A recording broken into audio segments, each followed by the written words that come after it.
Please help me reach 1,000 subscribers. Please subscribe to my channel Painful Promises. Your support means a lot. Like, share, and turn on the notification bell. Enjoy the video. The message came at 2:13 a.m. I remember the exact time because I hadn't been sleeping much since the divorce.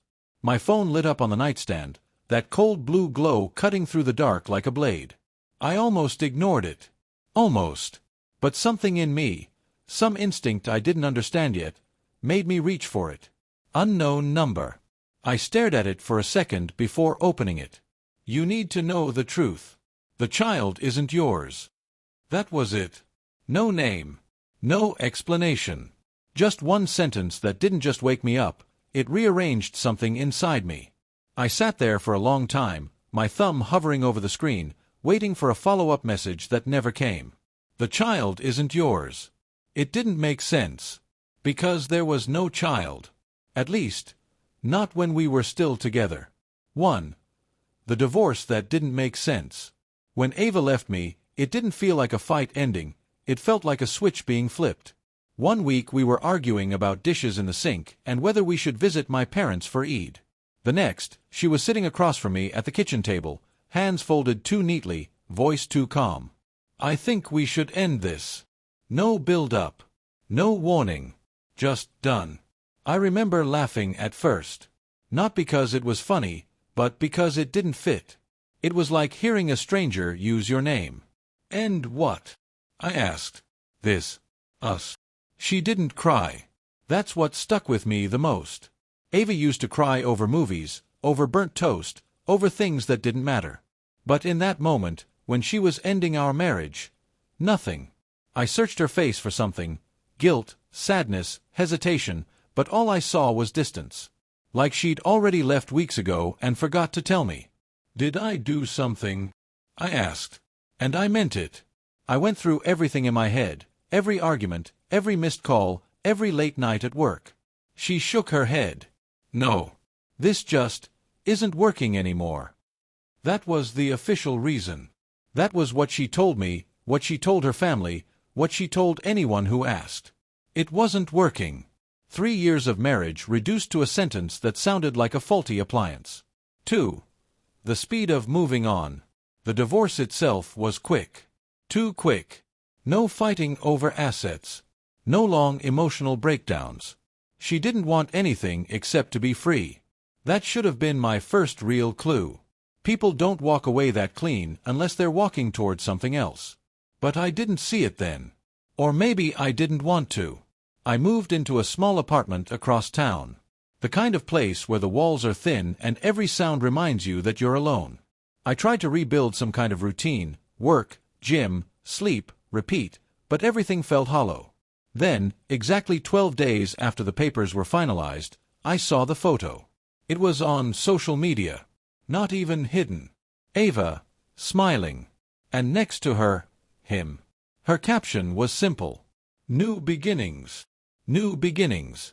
12 days. I stared at that picture so long my phone screen dimmed. He had his arm around her waist like it belonged there. Like it had always belonged there. And the worst part? She looked happy. Not the kind of polite, forced smile people where when they're pretending everything is okay. No. She looked lighter. Freer. Like the version of her I hadn't seen in months. Maybe longer. That was the moment something cracked inside me. Not anger. Not yet. Just confusion. How do you replace a life that fast? Unless it wasn't a replacement. Unless it had already started. 3. The signs I ignored. Once you start looking back, everything changes shape. Memories aren't solid anymore. They bend, shift, reveal things you didn't notice the first time. Like the late nights. Ava used to text me constantly. Random things. Memes. Did you eat? I miss you. Little pieces of her day. But in the last few months of our marriage, those messages slowed down. At first, I told myself she was busy. Work had been stressful. She needed space. Then there were the calls she'd take in the other room. Just work, she'd say when I asked. I believed her. Because that's what you do when you trust someone. You fill in the gaps with the best possible explanation. There was one night I remember clearly. I woke up around 1 a.m. and noticed she wasn't in bed. I found her in the living room, phone in hand, whispering. She looked startled when she saw me. "Who are you talking to?" I asked. "Just Sarah," she said quickly. "She's having a rough night." I nodded. It made sense. Sarah always had a rough night. But now, sitting in my apartment weeks later, staring at that photo of Ava and her new beginning, I realized something. Ava never let me talk to Sarah that night. Not once. 4. The message that changed everything. So when I read that anonymous message, "The child isn't yours," it didn't feel completely out of nowhere. It felt like the final piece of a puzzle I didn't know I was solving. But it still didn't make sense. There was no child. At least, not during our marriage. I tried to ignore it. I really did. Blocked the number. Put my phone face down. Told myself it was just someone trying to stir trouble. But curiosity is a quiet kind of torture. It doesn't scream. It just sits there, tapping on your shoulder until you turn around.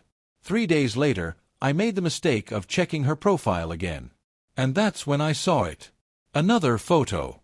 Ava, sitting on a couch, her hand resting lightly on her stomach. And the caption, "Our little miracle." My chest tightened. No. No, no, no. I zoomed in on the picture, like that would somehow change it. But it didn't. She was pregnant. 5. Doing the math. I sat at my kitchen table with a pen and paper like a man trying to solve an equation that didn't want to be solved. We'd been divorced for a little over a month. Pregnancy doesn't show that early. Not like that. I counted backwards. Weeks. Dates. Moments. And then it hit me. If she was that far along. She had been pregnant while we were still married. My hand tightened around the pen until it snapped. Suddenly, the message made sense. "The child isn't yours." My stomach twisted. Because there was only one way that sentence existed. Someone knew. 6. The decision. I didn't confront her right away. Part of me wanted to drive to her place, knock on the door, demand answers. But another part, the quieter, colder part, told me to wait, to think, to be sure. So I did something I never thought I'd do. I contacted a lawyer. Not for revenge. Not yet. Just for information. "What are my rights," I asked, "if my ex-wife was pregnant during our marriage, and the child might not be mine?" The lawyer didn't look surprised. He just nodded slowly. "It happens more than you think." That didn't make me feel better. "If there's any chance the child was conceived during the marriage," he continued, "you could still be legally considered the father, unless proven otherwise." Proven how? DNA test. There it was again. DNA test. The same words from that message. I left his office with a strange mix of dread and clarity. Because now, there was only one way forward. 7. The confrontation. I didn't call her. I showed up. Her new place wasn't hard to find. She hadn't exactly been hiding. When she opened the door and saw me, her expression flickered, just for a second. Surprise. Then something else. Annoyance. "What are you doing here?" she asked. No warmth. No hesitation. Just inconvenience. "I think we need to talk." She hesitated, then stepped aside. He was there, sitting on the couch like he belonged. He looked at me with a kind of guarded curiosity you reserve for someone you've heard about, but never expected to meet. "This isn't a good time," Ava said quietly. "It never is," I replied. Silence stretched between us. Then I said the words I hadn't planned, but couldn't hold back. "You were pregnant before we got divorced." Her face went still. Not shocked. Not confused. Still. And that told me everything. 8. The truth comes out. She didn't deny it. She didn't even try. Instead, she sighed. Like I'd just asked her a tiring question. "I was going to tell you," she said. "When?" She didn't answer. I looked at him. "How long?" He shifted uncomfortably but stayed silent. "Ava," I said, my voice tightening, "how long?" 6 months, she said. 6 months, half our final year together, had been a lie. I felt something inside me collapse. Not explode. Not shatter. Collapse. Like a building that had been hollow for a while, finally giving in. "And the baby?" I asked, though I already knew.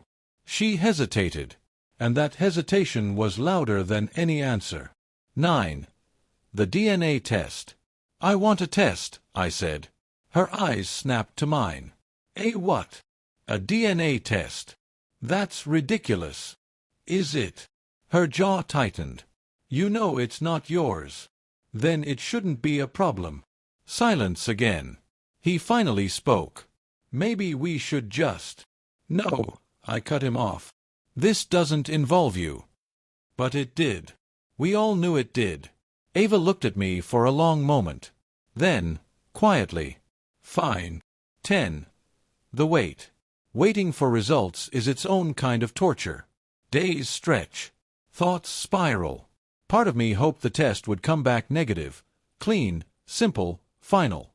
But another part, a quieter, more fragile part, wondered, what if it wasn't? What if, somehow, despite everything, there was still a piece of me in that life?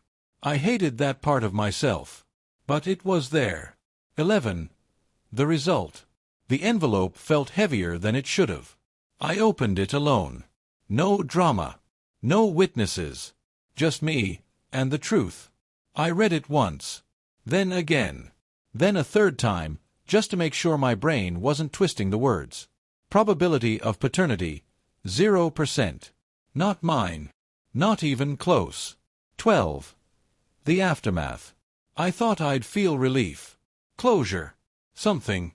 But what I felt instead was emptiness. Because the test didn't just confirm the child wasn't mine. It confirmed that the life I thought I had never really existed the way I believed it did. Every memory felt different now. Every "I love you." Every late night.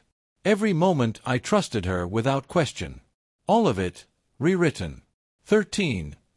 The last conversation. I met her one final time. Not for answers. Just to end it properly. She looked tired. Different. Reality had started to settle in. "I'm sorry," she said. For the first time. And maybe she meant it. But it didn't change anything. "You didn't just cheat," I said quietly. "You replaced me while I was still there." She didn't argue. Didn't defend herself. Because there was nothing left to defend. 14. Moving forward. It's been a year now. I don't check her profile anymore. I don't wonder what she's doing, or if she's happy, or if she ever thinks about what we had. Because it doesn't matter. What matters is that I learned something the hard way. Trust isn't just about believing someone. It's about believing the life you're building together is real. And when that breaks, it takes time to rebuild. But you do. Slowly. Piece by piece.